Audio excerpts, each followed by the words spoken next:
Hey y'all, it's Alexander, or better known as Loomis when I'm online. I need to apologize once again for the lapse in uploads. I'm very sorry for the wait, but we got a nice little 5-part series for y'all today. This here is part 1, parts 2 through 5 are going to be out later. I plan on having part 2 out sometime next week. If not, I'll keep you guys updated. You can check out my Discord server if you want to keep up to date with everything that's going on. And I'm not reading this story alone. I have my friend McMeg Quinn helping me out, contributing her voice. She did a fantastic job, so please go show her some love. Links to her socials are in the description. And if you like the video, you already know what to do. Go ahead and click that like button, subscribe, and turn on bell notifications. Without further ado, y'all, sit back, relax, get comfortable, and enjoy. Maybe you're too young or too old to know what I'm talking about. So I'll explain first. Basically, somebody sends out an email with a subject line like, keep reading, do not ignore. And then the message itself will contain some kind of short horror story. Something about how a schoolgirl was pushed down a well, and if you didn't repost it or forward it to X amount of people, she'd come crawling out of your toilet and drag you down into the pipes.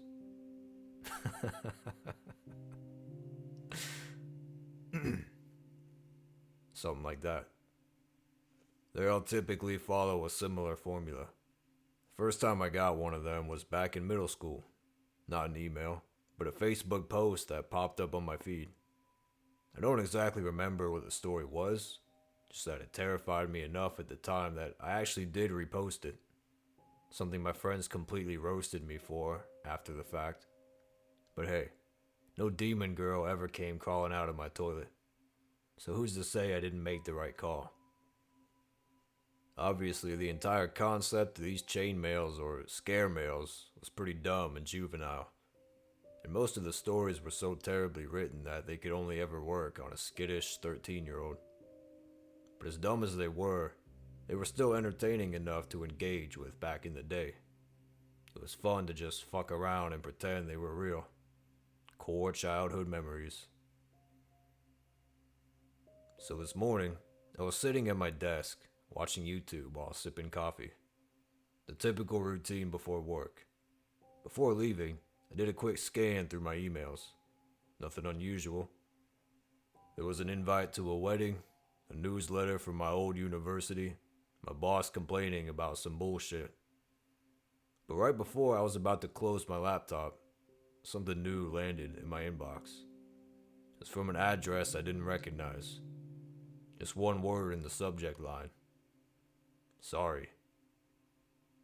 A bit weird. A bit concerning.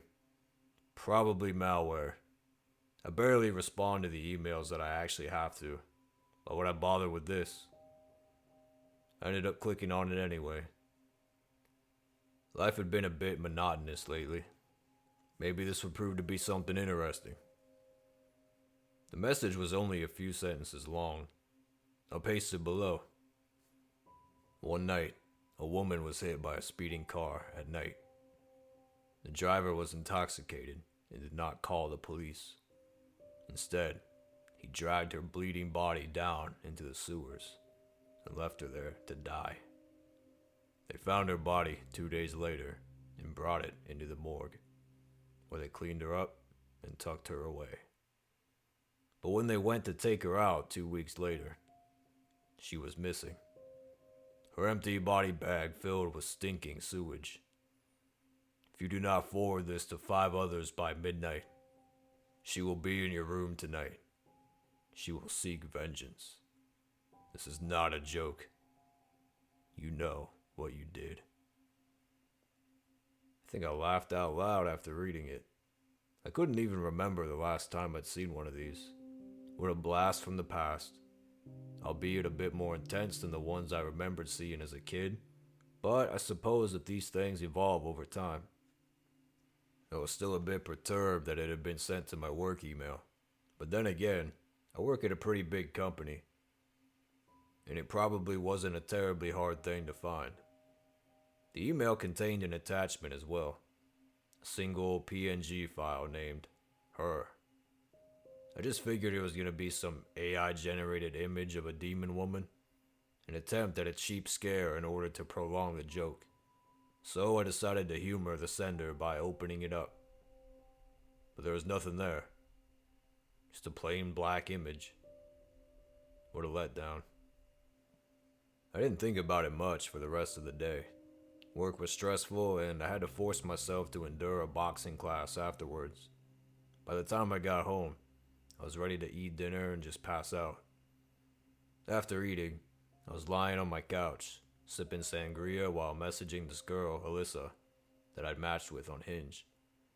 I was having trouble coming up with things to talk about, so I mentioned the email. She was about the same age as me, so I figured she'd get a kick out of it. Which she did. She gave me her own email and asked me to forward it to her. She wanted to see it. Just curious. So I sent it over. Then I put my phone down and went to go take a shower. When I checked my phone again, she'd sent another message. Holy shit, that's terrifying. I messaged her back something like, I know, right? I'm shitting bricks just thinking about it. But she told me she wasn't joking. And that she wasn't talking about the story. Look at the image again. And turn your brightness all the way up. Look closely. Wasn't exactly what I wanted to read before going to bed, but I went ahead and did so. I opened up my email and then re-downloaded the file. Then I turned the lights off and raised the brightness on my phone as high as it could go. I stared intently at the screen. It took some squinting, but I was able to see it. Alyssa was right. It was absolutely fucking terrifying. You still couldn't see much, but you could see just enough. A set of floating teeth just barely reflecting the minimal light there was. The crescent shape suggested a smile. 2 eyes hovered above. Both of them were unnaturally wide, as if they were actively being pried open by unseen hands. Immediately, I turned the lights back on. You know that feeling you get when you dig into your pockets and your wallet or phone isn't there? I was feeling something similar to that, but with an added layer of dread. The details just didn't add up. Was the email a joke or a genuine attempt at a scare? It was too terribly written to be serious. But if it was a joke, then why was this image the creepiest shit I'd ever seen? Alyssa sent another message, saying that she'd use Lightroom to lift the exposure, make the image as bright as possible. I stared at her second email sitting in my inbox before opening it up. And this is the point where any humor or nostalgia was completely sucked away from the situation.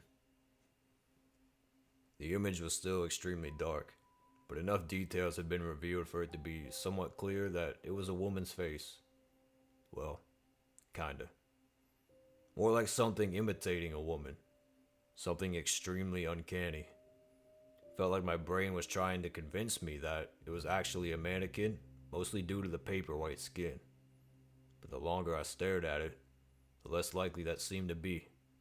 Because I'd never seen a mannequin with an expression like that.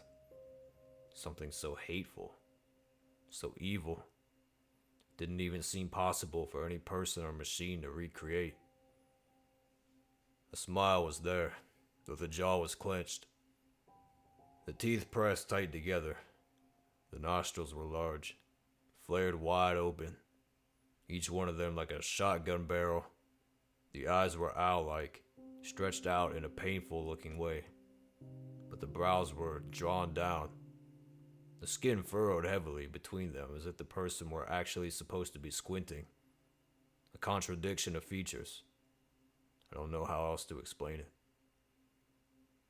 Tried doing a reverse image search, but it came back empty.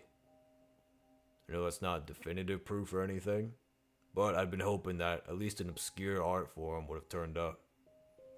The picture was just so odd and frightening that being able to connect it to something would have maybe settled my nerves a bit. Whoever had conjured this whole thing up was good, because it had freaked me out in a way that I really didn't like. I was standing in the kitchen, just mulling it all over, when somebody knocked on my door. I checked the time, seeing 10 past midnight. Weird, but alright. I checked the peephole, seeing a cop standing at my door. Even fucking weirder. I opened it, and immediately she asked me to step outside. No explanation. Just this dead serious look in her eyes, as if she thought I was hiding a body somewhere. I asked her what this was about. Come out now. She said, her voice now barely above a whisper. Just do it. Maybe I'd done something while I was blackout drunk? In any case, I obliged. As soon as we were out in the hall, the cop shut the door behind me.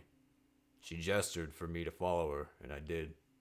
The first question she asked me once we'd made it outside of the parking lot was whether I lived by myself or not. I told her by myself. She took a deep breath, introduced herself as Officer Vienna, before explaining that she had been called over here to deal with a noise complaint. I knew who she was talking about.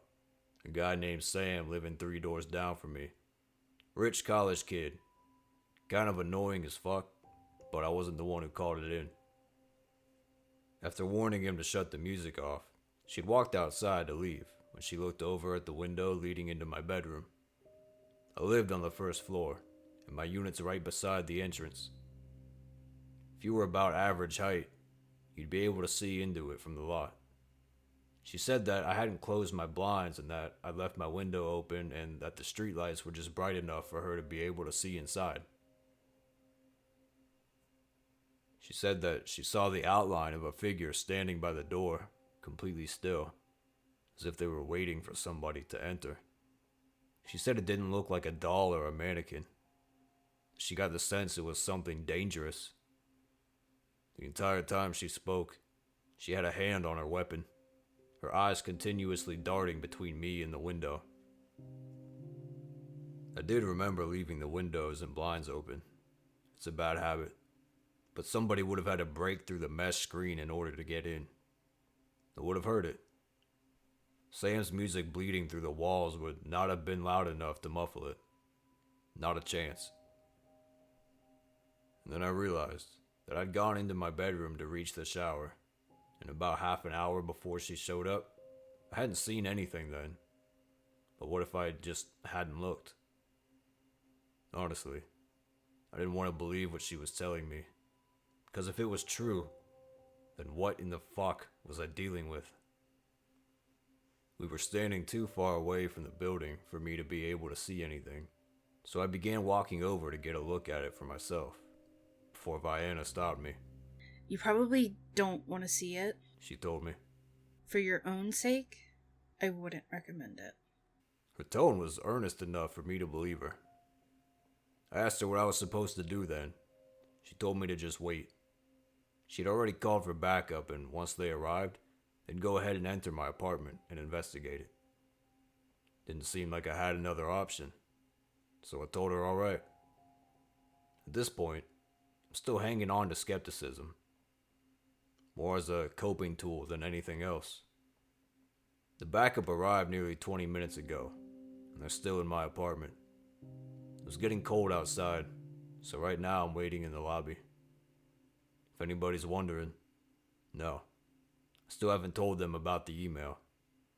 There was just no way.